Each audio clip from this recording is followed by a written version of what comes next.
Hi guys. Hi. Hi everyone. Hi.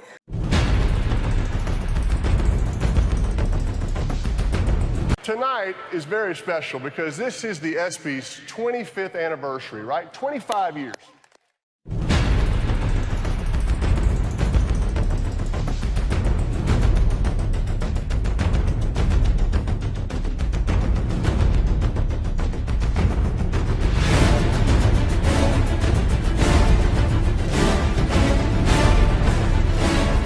Roethlisberger throwing end zone. Antonio Brown, spectacular catch.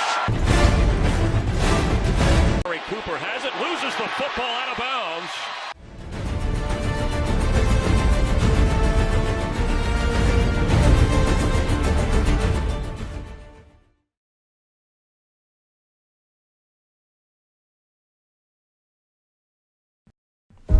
The old saying goes, the best things in life have no price. Surely these sages were talking about fantasy football waiver wire pickups. Any grizzled fantasy guru knows that the draft is only one ingredient to a winning season. Successfully navigating the waiver wire is equally, if not more so, important. While countless moves will be made, at least one or two pickups every single year become major season changers. The waiver wire pickup of the year is awarded to that hidden hero who, more than any other, launched title runs by bringing insane production at literally no draft day cost. The 2017 nominees are Alvin Kamara,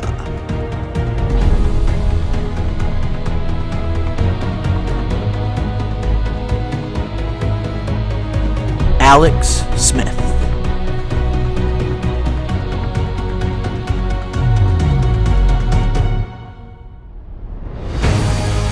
Evan Ingram,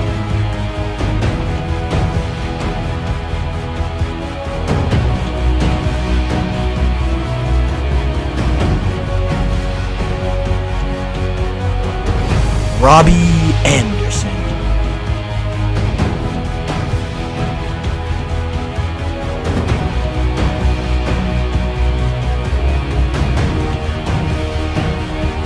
Kenyon Drake,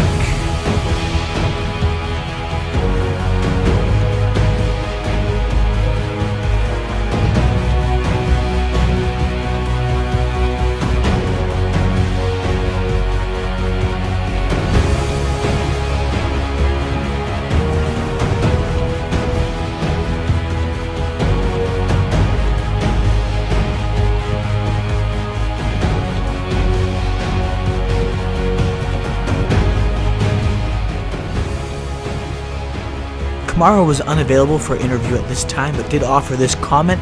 Wow man, the Offensive Rookie of the Year award I'm about to take home later, that pales into comparison to my first ever Rotos honor.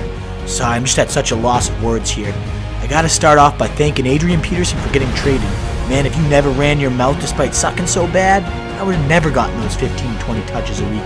Yeah, 8 to 10 was cool, but I would have struggled getting up to 252 fantasy points without so much volume.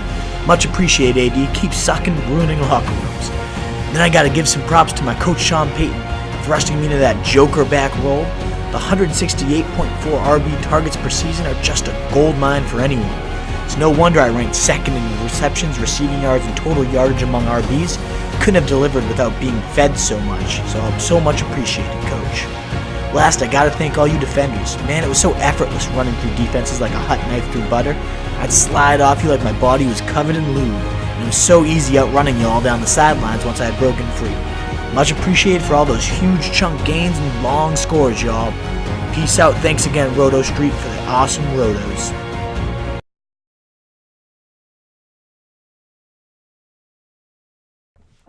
Every now and again, players put together masterpiece performances that, all on their own, catapult their owners to victory, while also forcing their opponent to eat pillow and take it hard. Here's the incredible efforts that single-handedly made or ruined fantasy weeks and oftentimes seasons. Todd Gurley, Week 15.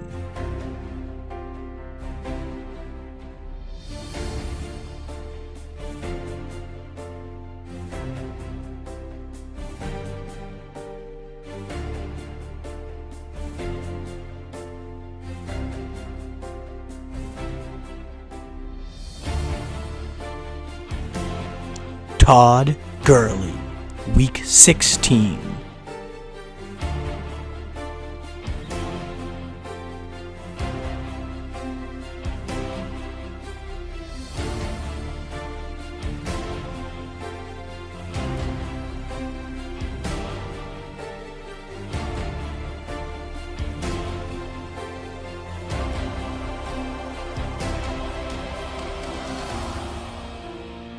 Kareem Hunt, Week 1.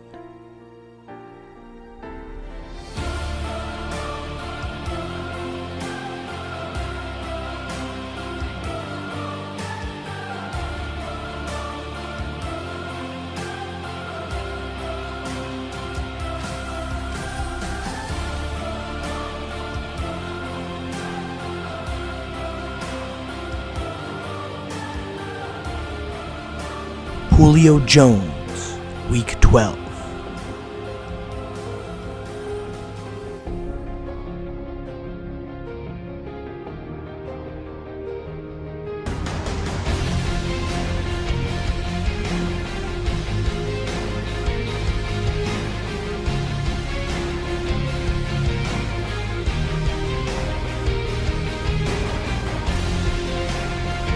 Antonio Brown, Week 11.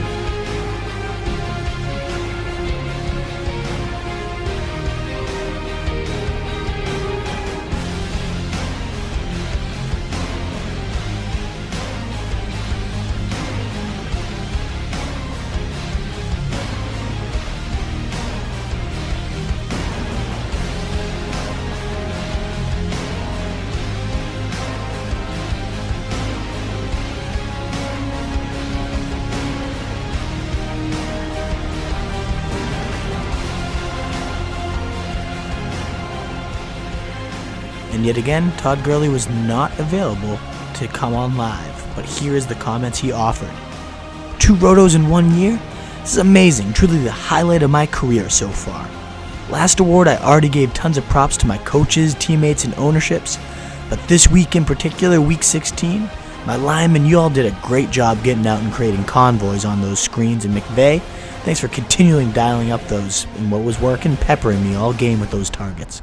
But most deserving of the praise, however, for this effort has got to be the Titans. If you knew how to cover or tackle even the slightest bit, there's no way I could have racked up an insane 10 catches and 158 yards.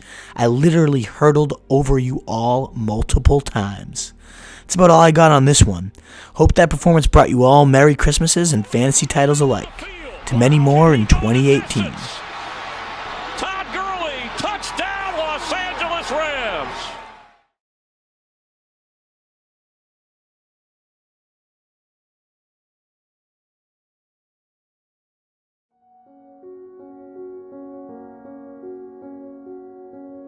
Taking L's and getting back up. Hitting from behind and knowing it's real. Bouncing back. Indeed, we're only concerned with the first part of that equation, but whether an injury, a bad situation, or their own overall ineffectiveness, the following players took their 2016 L's but rebounded for monstrous 2017 seasons. Here are the nominees for Bounceback Players of the Year.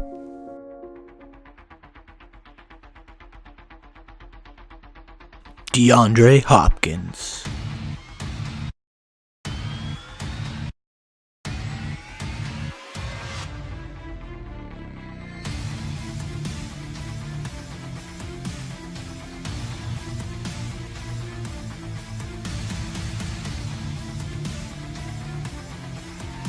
Todd Gurley.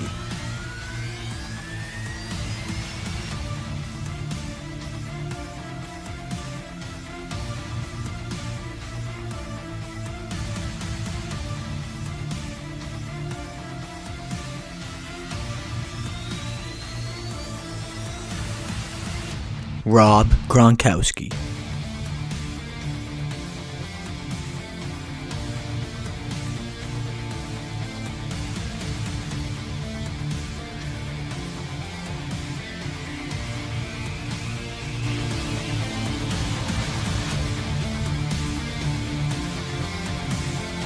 Cam Newton.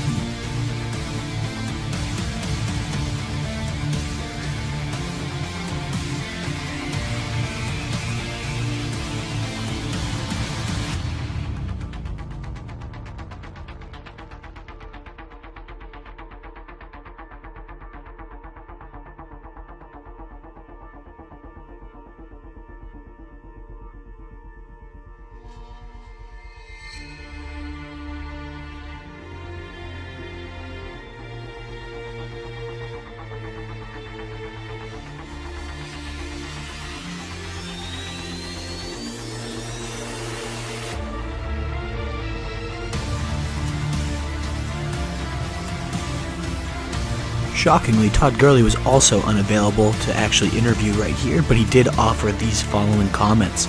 Man, I gotta start with thanking ownership for so many things. Number one, getting rid of that absolute moron Jeff Fisher. I mean, how many more times could I run straight into a jam-packed box without him ever trying something new? Solid guy, horrible play caller. But ownership, the new talent y'all brought in, especially at coach, man, Sean McVay, you're a genius. All that talk of merging our running and receiving game wasn't just puff, and you really fed me in every single facet. Can't thank you enough for your creativity and willingness to ride me into the ground. But also our new line additions, Andrew Whitworth, damn you're a beast. From the holes you paid to the time you gave Jared Goff to move the ball downfield, incredible additions. Robert Woods, Cooper Kupp, Sammy Watkins too. Pretty huge upgrades to having Tavon Austin as Goff's top target, piece of shit. And speaking of that guy, so pumped you actually took the next step, Goff. I was really worried you were going to be that softest bag of shit I've ever seen behind center you were as a rookie. But damn, I respect the sophomore leap you took. Man, it's just great to know my talent never left and it was just everything around me. Thanks again, ownership, for surrounding me with the perfect situation and letting me show the world how damn good I am. Friday Night legend Booby Miles once said, "Hype is something that's not for real. I'm all real." Unfortunately, the following players on this list were not all real. Not even close. Like a deceptive trail of candy that led only to a pile of shit, owners followed every puff piece and coach speak straight to a whopping bust. Oftentimes, owners clung all year to these guys based on their earlier hype, starting them and waiting for the breakout that never came. Yes, these players qualify as pure busts too, but this award focuses more on the crashing and burning hype train that we all rode to Blue Ball City. Let's hop aboard one more time and look at 2017's nominees for Most Overhyped Player of the Year. Amari Cooper.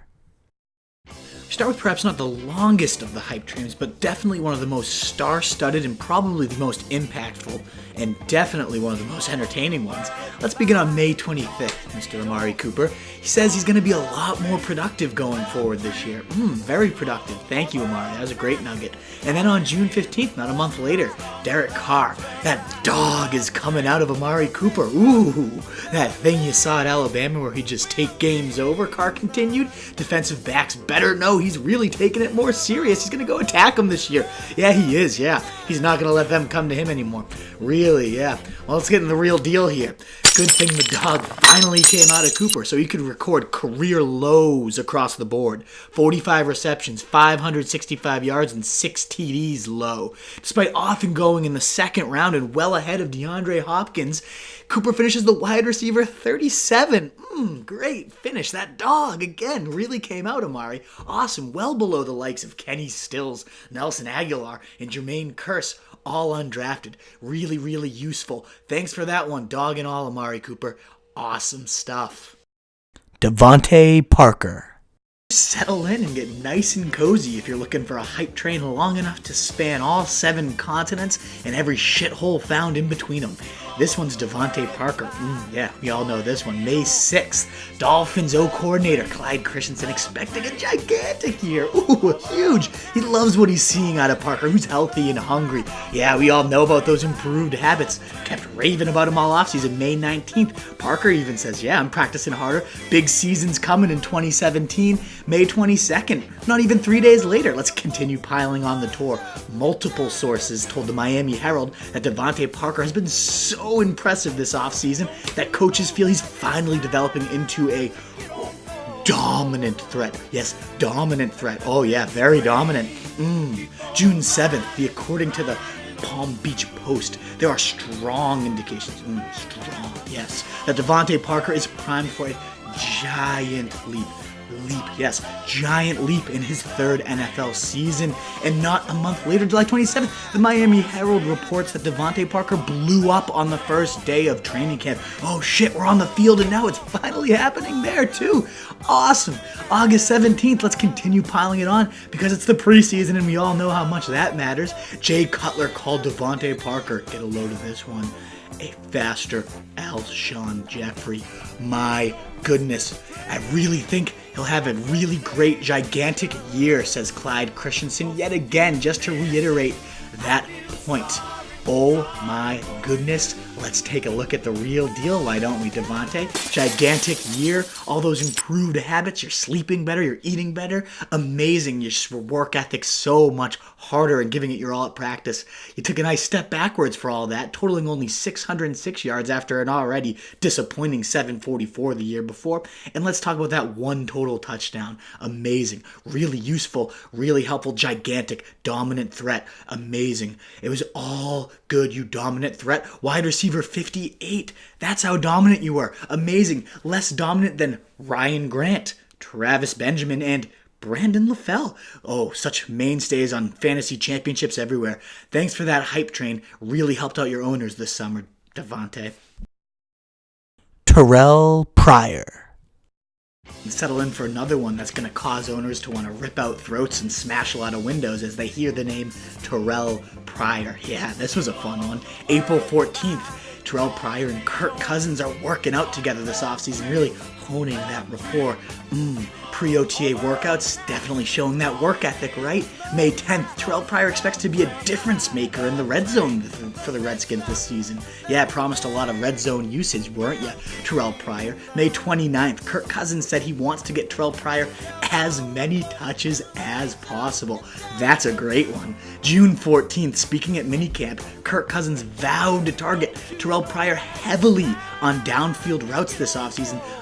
Vowed. Stronger than marriages. What a great vow that was. Awesome. And then June 25th, Terrell Pryor will spend part of the summer training with Antonio Brown. And then July 13th, he's working out with Randy Moss. Look at that. All that off-season work with some of the best in the game. Incredible. Thanks for sharing. And July 22nd, Browns wide receivers coach Al Saunders. Ooh, yes. Al Saunders would be shocked if Pryor isn't in the Pro Bowl this year. Shocked indeed. Well, let's find out how Terrell Pryor did, shall we? Al Saunders, are you shocked about how glad those workouts panned out and how he only played 8 games? And he really got as many touches as possible on those downfield routes. Nothing like 20 receptions, Kirk. Thanks for that vow of 20 catches again over 9 games. Yeah, I'm going to get you the ball as much as possible downfield and in the red zone. And this great offseason, 240 total yards and 1 TD. A whopping 50 PPR fantasy points for, hey, get this, wide receiver 100 finish. Creatures named Josh Bellamy, Justin Hardy, Chester Rogers, Tavares King, and Chris Moore all totaled more fantasy points. If you can name the teams that any of those guys played for, I commend you. Thank you for that one, Terrell. Awesome hype dream that led us all into a pile of fucking shit. Thanks. Jay Ajayi. Arguably the longest train of them all. Mr. J Train Ajayi himself. Hype Train just works itself so well into that name, the J Train. Let's begin on January 25th. Our destination and journey started real early this offseason, where the Dolphins believe that Jay Ajayi has just scratched the surface. Seems to be a really common theme for these hype trains, just scratching the surface, right? In his development. Not only a few days later, on February 2nd, we got Jay Ajayi telling us 2016 was my baseline for my career. A month later, March 2nd, Adam Gase is hoping for more passing game involvement from Jay Ajayi in 2017. Oh, why wouldn't he be?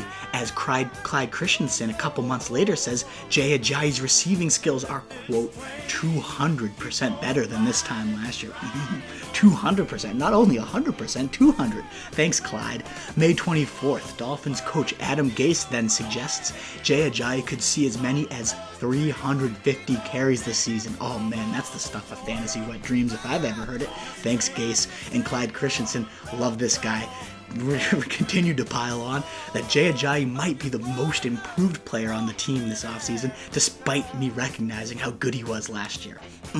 Thanks, Clyde. Another great nugget for us all. June 13th, Jay Ajayi said he's ready and primed for bigger workloads in 2017. Okay. June 18th, 5 days later, Jay Ajayi has looked so much smoother, running his routes and finishing receptions this offseason. Another great blurb. Thanks for that one, beat writers. And then June 26th, let's wrap this all up with a great projection. ESPN's Dolphins reporter James Walker believes Jay Ajayi could put up, quote, 1,900 total yards as long as he stays healthy. Yep, lots of great hype coming there. Let's look on this one. He was really 200% improved as a receiver and slated for more passing game involvement, just in time for him to go down with 24 receptions and under 2 catches a game. Yeah, 200% improved, really helpful. Wow, so much better, in fact, that his yards per carry dropped from 4.9 to 3.4, and his yards per game, 84.8 to 66.4. Really, the most improved player on the team. Great. Not to mention that he scored more TDs in week 3 of this preseason with 2 than the entire 2017 season. Wow, great job, Ajayi. He didn't score a single touchdown with the Dolphins this year. And this all led to an RB28 finish. Below, let's see, Chris Thompson in 6 less games. Javorius Buck Allen. Yeah, real household name there. And Duke Johnson, among many, many others, for a guy drafted in round 1 so many leagues. Thanks for that hype. Really useful guys out of Miami.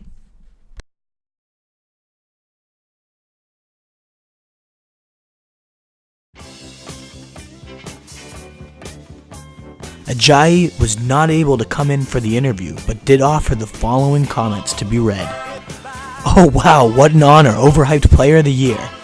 This one first and foremost has to go out to all those googly-eyed reporters down in Miami.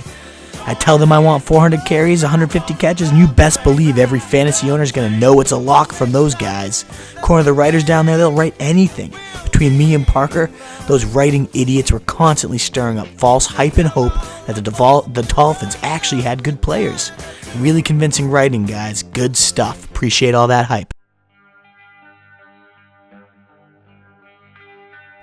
Plodder, committee, one-trick pony. These are just a few words that cause fantasy owners to wince and cringe, but one word stands out far more than any other. Bust. Every year, busts are simply just unavoidable. The definition is simple. When a player fails to live up to their draft day costs by, quite simply, sucking. The bust of the year, however, is elevated even further. These are the guys who you sawed off arms and legs for, and who delivered nothing but a plodding carry, butterfinger drop, and a rage more burning than a wildfire being hosed with gasoline. Winning a title with these shit bum anchors pulling your team down was nearly impossible, especially considering the opportunity cost of the first or second round. Thus, we vengefully award the Roto Bust of the Year to one of the following.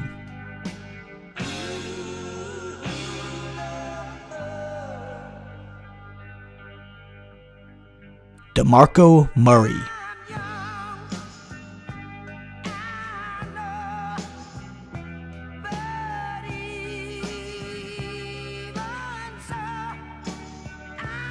Julio Jones.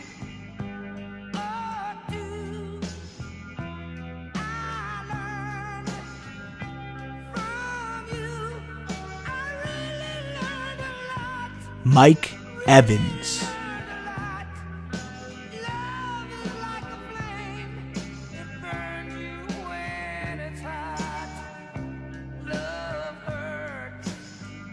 Jay Ajayi.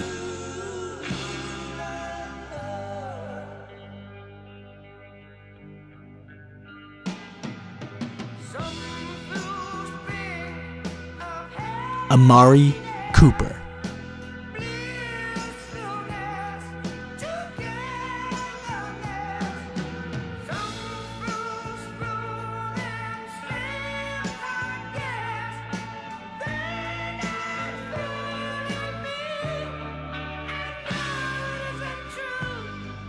Shockingly, Jay Ajayi was not available to comment yet again, but he did offer the following words.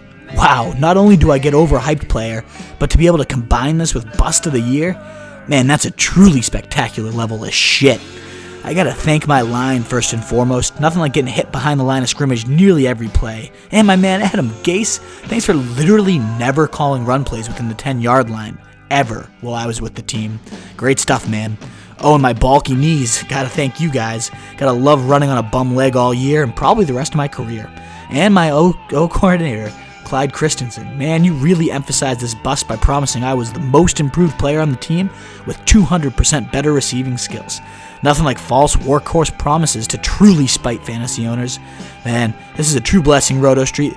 Thanks for capturing my god-awful dumpster fire season better than anyone else ever could.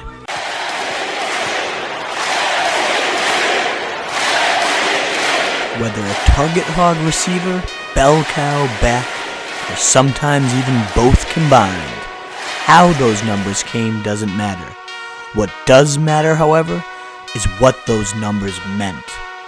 A fighting chance every week because you knew at least 20 plus were coming from your stud. Or the 30-point explosion that saved you a week that you had no business winning. The comfort in knowing that no game was ever over as long as you had this player waiting in the wings. All these stats and the emotions tied to them really just boil down to 3 simple letters. MVP. Here are the nominees for 2017's Most Valuable Fantasy Player.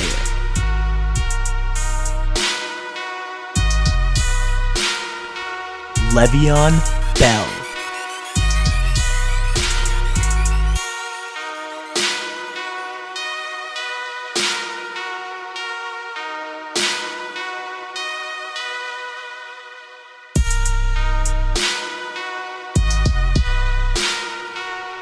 DeAndre Hopkins.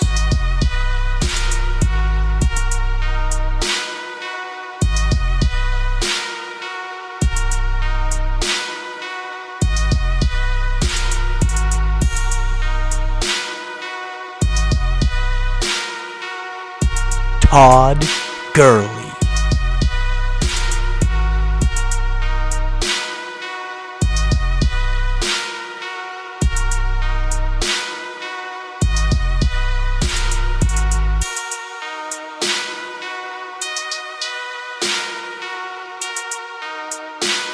Antonio Brown.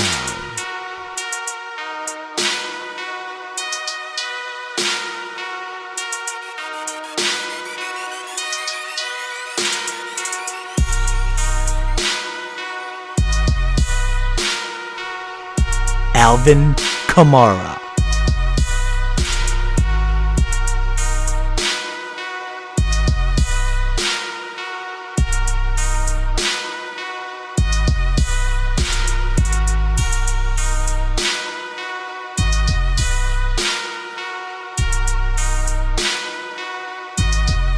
Todd Gurley.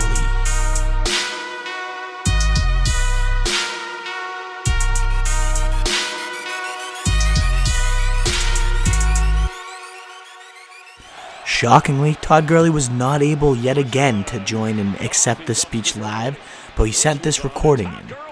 3 rotos in 1 season? I must be dreaming, man. Whether or not I take home the real MVP this year, these are just rotos, they mean so much more, and it's the real reason I'm out here grinding every day. Just want to again thank my coach Sean McVay, all those screens, creative play calls. Those 19 TDs would have never happened in Jeff Fisher's vanilla scheme. My teammates again, Jared Goff especially, helping me move the ball down the field so I could cap off all those drives. And you can't forget the big boys up front. You know, I already shouted you out, Whitworth, but damn, you're a beast. Man, to get this award amongst such high competition, it's a real blessing. Hopefully owners will never let me fall out of round 1 again. Hell, even out of the top 3. If these playoffs didn't convince you to take me over Le'Veon at number 1 next year, well, go get your head checked, man. Thanks again, Roto Street Journal, for all these honors. I look forward to going back-to-back next year.